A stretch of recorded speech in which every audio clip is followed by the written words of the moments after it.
நம்மள பல பேர் ஒரு எக்ஸ்பர்ட்ஸ் அல்லது அந்த துறையில் நிபுணத்துவம் பெற்றவர்களுடைய சொல்கிற அறிவுரையை கூட நம்ப மாட்டாங்க. இப்போ நானே பல நேரங்களில் உதாரணத்துக்கு 18 வருட அனுபவம் இந்த போட்டித் தேர்வு துறையில் இருக்குது. பல நேரங்கள் நான் சொல்லுவேன், இந்த தேர்வுக்கு இவ்வளோ படித்தா போதும், இதுக்கு தாண்டி தேவையில்லை அப்படின்னு நான் சொல்லுவேன். பல பேர் அதை கேட்பாங்க, பட் அதை அப்ளை பண்ண மாட்டாங்க. இப்போ உதாரணத்துக்கு பொது தமிழ் தேர்வுனா இப்படி தான் இருக்கும் அப்படின்னு நம்ம சொன்னோம் அப்படின்னா அதை அவங்க என்ன பண்ண மாட்டாங்கன்னா ஏற்றுக்க மாட்டாங்க. இதுக்கு உளவியல் ரீதியாக என்ன சொல்கிறாங்கன்னா இதுக்கு பேர் டிலேடு வேலிடேஷன். அதாவது சொல்லும் போது அவங்க ஏற்றுக்க மாட்டாங்க. ஒன்ஸ் அதை அவங்க எக்ஸ்பீரியன்ஸ் பண்ணிட்டு சார் சொன்னது ரைட் இல்லை அப்படிங்கிற மாதிரி ஒரு எண்ணம் வரும் பின்னாடி. அப்புறம் அவங்க அதை என்கிட்டே ஷேர் பண்ணுவாங்க, நீங்கள் சொல்கிறத நான் கேட்கல அப்படின்னு சொல்லிட்டு. எதுக்கு இந்த டிலேடு வேலிடேஷன் அப்படிங்கிறது பொதுவாக இருக்குன்னா, ஒன்று நம்மளுடைய மனங்களுடைய ரெடினஸ் அப்படிங்கிறது it is driven by ego. ஒன்று ஃபர்ஸ்ட். ரெண்டாவது, ட்ரூத் இஸ் ஆல்வேஸ் சிம்பிள். உண்மையை நம்ம சொல்கிறோம்னா அது எப்பவுமே ரொம்ப பிளைனாக இருக்கும், எளிமையாக இருக்கிறதுனால மனசு அதை ஏற்றுக்காது. ட்ரூத் அப்படிங்கிறது ரொம்ப ட்ரையாக இருக்கும், ரொம்ப சிம்பிளாக இருக்கும். ஆனால் பொய் ரொம்ப பகட்டாக இருக்கும், எமோஷனல் டிரைவனாக இருக்கும்.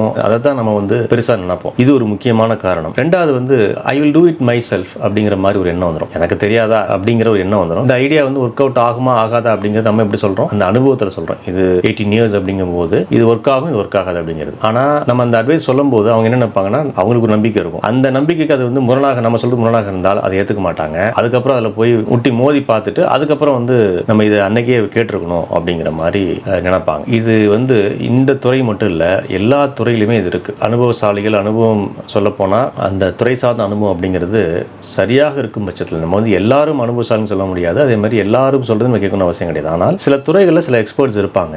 அவங்க சொல்றதை நம்ம என்னன்னா முழுமையாக கேட்கட்டா கூட அவங்க சொல்றதுல வேலிட் பாயிண்ட் இருக்கான்னு சொல்லிட்டு அதில் நம்ம முதல்ல பயணிக்கிறது நல்லது. அவங்க சொல்றது முற்றிலுமே புறந்தள்ளிட்டு நம்ம வேற ஒரு பாதை நம்ம தேர்ந்தெடுத்தோம்னா டெஃபினட்டாக அது ஃபெயிலியர் தான் ஆகும். மிகச்சிறந்த உதாரணம் இந்த போட்டித் தேர்வு நிறைய நான் சொல்ல முடியும். அதனால இதை எப்படி நம்ம ஹேண்டில் பண்ணோம் அப்படின்னா, ஒரு விவசாயியுடைய வேலை என்னதுன்னா பயிரிடுறது தான். விதையை பயிரிட்டு அது வளர்றதை வளரும் போது அது வளரும் அப்படிங்கிறத நம்ம விட்டுறணும். அது மாதிரி ஒரு மரம் நட்டா மரம் வளரும் அப்படிங்கிறத நம்ம விட்டுறணும். அதை தாண்டி நம்ம அது நம்ம கண்ட்ரோலில் இல்லை. உண்மையை சொல்றது நம்முடைய கடமை. அந்த உண்மையை ஏற்றுக்கிறதும் ஏற்றுக்காததும் மற்றவங்க பொறுப்பாயிடுது. அதனால ஐயோ நம்ம இப்படி சொன்னோம், இது கேட்கல அப்படிங்கிறது நம்ம கவலைலாம் பட வேண்டாம். உண்மையை சொல்லணும், உண்மையை சொல்ல ஏற்றுக்கலன்னா ஓகே அப்படிங்கிற மாதிரி போயிட்டே இருக்கணும். ஏன்னா இது எமோஷனல் இன்வெஸ்ட் பண்ண ஆரம்பிச்சோம்னா நம்ம தான் அதனால பாதிக்கப்படுவோம். அதனால உண்மையை சொல்லுங்க, உண்மையை சொல்ல ஏற்றுக்கலாம், விட்டுருங்க, அவ்வளோதான். அதில் நம்ம இழுத்து பிடிச்சிட்டு என்ன பண்ணக்கூடாதுன்னா எதையும் நம்ம ஃபோர்ஸ் பண்ண முடியாது. அதனால அன்கன்ட்ரோலபிளாக நம்ம இருக்கக்கூடிய எந்த விஷயத்தையும் நம்ம என்ன பண்ணக்கூடாதுன்னா நம்ம கையில் அதை எடுத்துக்கவே கூடாது. லெட் இட் கோ அப்படிங்கிற மாதிரி விட்டுறணும். டிலேடு வேலிடேஷன் அப்படிங்கிறது எல்லா தொழிலும் இருக்கிறதுனால நம்மளே அதை